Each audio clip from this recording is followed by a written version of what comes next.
Jechoota gaaffii question words.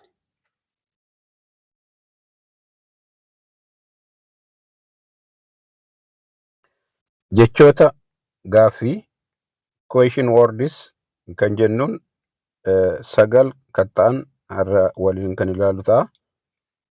Isaanis eenyu, who,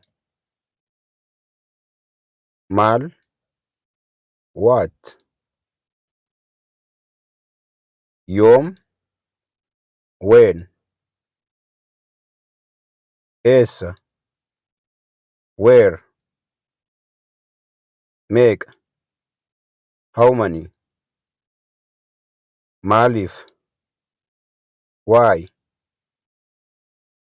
kam, which, kan eenyuu, whose, akkamitti, how. Fakkeenya isaanii waliin haa ilaallu. Let us see with example. Eenyu, who. Eenyu waa'ee namaa gaafata. Who asking about person. Fakkeenya example. Ati eenyu? Ani Tolosaadha. Who are you? I am Tolosaa. Lammaffaa maal, what. Maal waa'ee wantootaa gaafata. Maal asking about things. Fakkeenya maal hojjetta? Hojmanii. What do you do? I do my homework. Sadaffaa yoom, when. Yoom waa'ee yeroo gaafata. Yoom asking about time. Fakkeenya yoom mana barumsaa deemta? Ganama sa'aatii tokkottan deema. When do you go to school?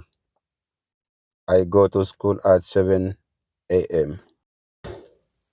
Arfaffaa eessa, where. Eessa waa'ee iddoo yookiin bakkaa gaafata.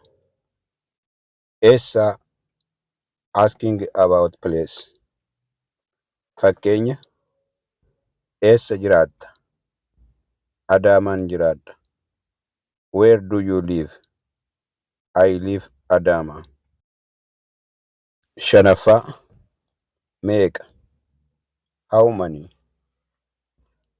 Meeqa gatii yookiin baay'ina gaafata. Meeqa asking about quantity. Fakkeenya namoota meeqatu achi jira? Namoota 5tu jira. How many persons are there? There are 5 persons. Ja'affaa maaliif, why. Maaliif sababa gaafata. Maaliif asking about reason. Fakkeenya maaliif daftee rafta? Ganama obboroo beellaman qaba. Why do you sleep early? I have appointment early morning. Torbaffaa kami, which. Kami filannoo gaafata. Kami asking about choose. Fakkeenya kitaaba isa kam barbaadda? Kitaaba herreegaan barbaada. Which book do you need? I need mathematics book. Saddeettaffaa kan eenyuu, whose. Kan eenyuu waa'ee qabeenyaa gaafata. Kan eenyuu asking about possession. Fakkeenya manni kun kan eenyuti? Kan kooti. Whose house is this? It is mine. Salgaffaa akkamitti? How? Akkamitti waa'ee haalaa gaafata? Akkamitti asking about manner. Fakkeenya akkamitti dhufte? Konkolaataa nan dhufe. How did you come? I came by car.